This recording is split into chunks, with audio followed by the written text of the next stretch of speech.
Gusti Allah ke umat Islam nyata nyimponan karena rukun Islam maka Mekah obat nyata puasa dina bulan Ramadan hukumna seperti fardu hukumna wajib dimana dipidana dan dimana ditinggalkan disiksa oleh sebab itu saya bagi bahasanya aku patut wajar berulang sadaya lil mukminin pikir sahabat dalam mukmin namun ayat tadinya yang kudu mahormat kurang sadaya syahrul Ramadan itu khususnya bulan Ramadan.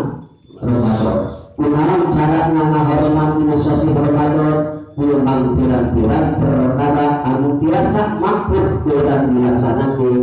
Contohnya selama kurang ngahormat dina sasi Ramadan karena kurang kudu bisa ngajaban arisa di bulan.